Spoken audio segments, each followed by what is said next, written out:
महिला आरक्षण की बात करते हैं, बिल पास कर देते हैं और धूमधाम से मीडिया बाजी, मोदी जी को सब महिलाएं नमस्कार कर रही हैं कि आपने क्या कर दिया, किसी ने नहीं किया आपसे पहले। बाद में पता चलता है कि ये पास तो हो गई, 10 सालों के लिए लागू नहीं होगी।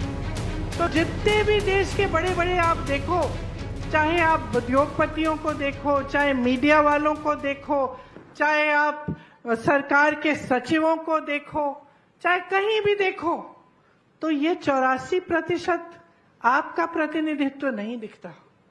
इसीलिए सबसे बड़ा काम क्या किया है हमारी सरकार ने छत्तीसगढ़ में, सबसे बड़ा काम ये किया है कि जो देश की संपत्ति केंद्र की सरकार देश की जनता से छीनी जा रही है, वो प्रदेश की सरकार ने देश की जनता को, प्रदेश की जनता को वापस दी है।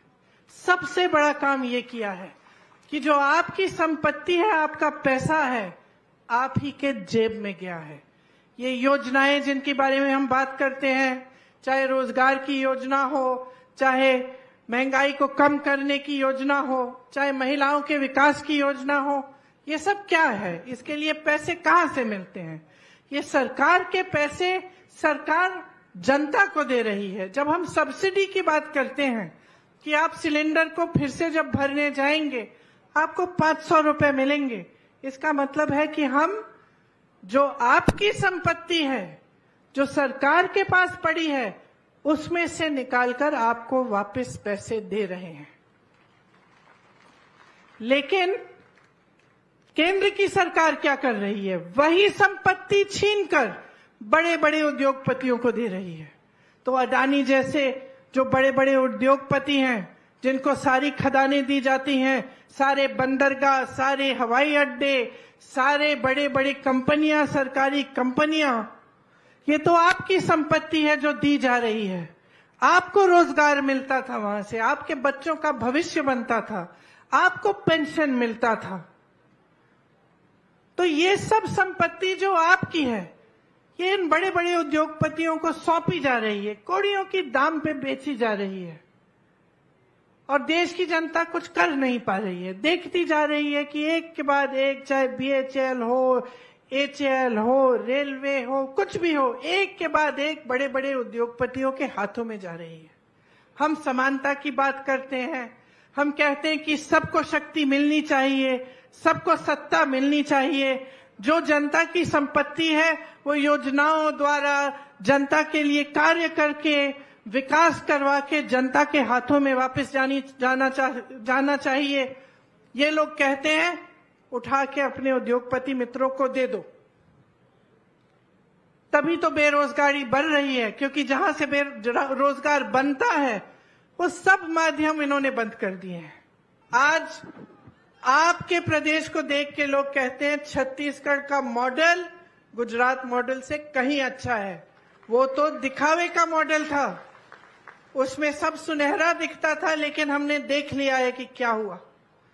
देश में इन्होंने यही मॉडल लागू किया, सारी संपत्ति उठा के अपने बड़े बड़े उद्योगपति मित्रों को दे दिए, बेरोजगारी बढ़ गई, महंगाई बढ़ाई, किसी को राहत नहीं दी। चाहे किसान हो, महंगाई से जूझ रहा है, डीजल पेट्रोल के दाम जूझ रहा है, परेशान है, चाहे युवा हो, रोजगार नहीं मिल रहे।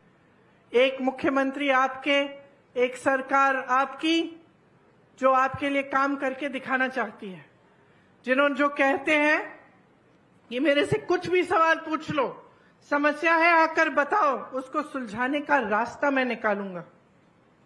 और दूसरे वो जो सिर्फ आपका ध्यान भटकाने का काम करते हैं।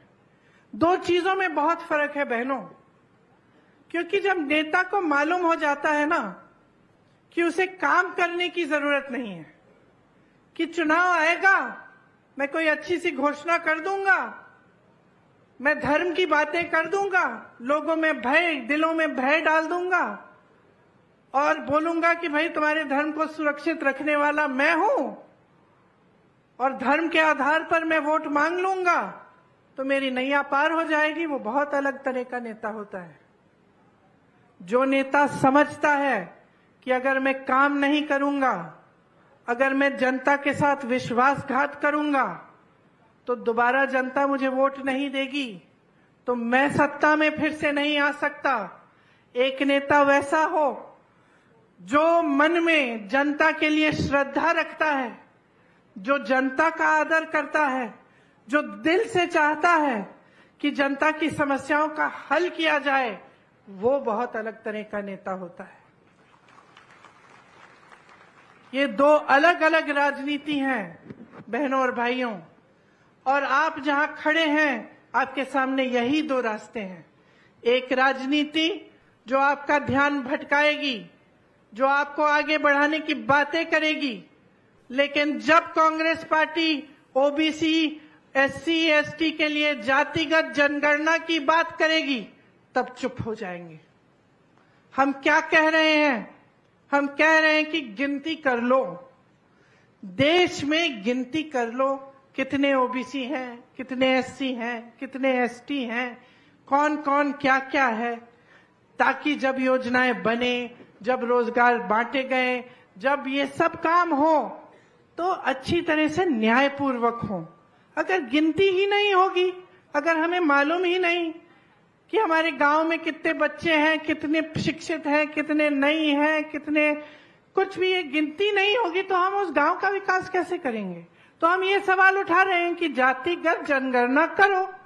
बिहार में जब गिनती हुई तो पता चला 84% ओबीसी, एससी, एसटी हैं। अब 84% ओबीसी, एससी, एसटी हैं, लेकिन आप जितने भी देश के बड़े बड़े आप देखो, चाहे आप उद्योगपतियों को देखो, चाहे मीडिया वालों को देखो, चाहे आप सरकार के सचिवों को देखो, चाहे कहीं भी देखो, तो ये 84% आपका प्रतिनिधित्व नहीं दिखता। तो सारी हमारी कांग्रेस की पार्टी कह रही है कि गिनती करो। भाजपा जो सालों से कहती चली आ रही है कि हम ओबीसी वर्ग, एससी वर्ग, एसटी का उत्थान करना चाहते हैं, मना कर रहे हैं, कह रहे हैं कि नहीं करनी, गिनती ही नहीं करनी। अरे गिनती नहीं करोगे तो विकास कैसे करोगे? महिला आरक्षण की बात करते हैं, बिल पास कर देते हैं और धूमधाम से मीडिया बाजी, मोदी जी को सब महिलाएं नमस्कार कर रही हैं कि आपने क्या कर दिया, किसी ने नहीं किया आपसे पहले। बाद में पता चलता है कि ये पास तो हो गई, 10 सालों के लिए लागू नहीं होगी, तो 10 सालों के लिए महिलाओं को अधिकार ही नहीं मिलेगा। तो मीडियाबाजी हो जाती है, प्रचार हो जाता है, पब्लिसिटी हो जाती है, जमीन पर काम नहीं उतरता। बहनों और भाइयों, ये इनकी राजनीति है और एक हमारी राजनीति है जो आप में फूट फैलाना नहीं चाहती। हम आपको अलग नहीं करना चाहते, हम चाहते हैं कि आप सब एक हो और एक होकर आपका विकास हो। हम चाहते हैं कि महिलाएं, ओबीसी, एससी, एसटी, सारे वर्ग, सबका विकास हो, गरीब से गरीब के घर में रोजगार हो, थोड़ा सा पैसा हो कि कम से कम आगे भविष्य में कुछ उम्मीद रहे।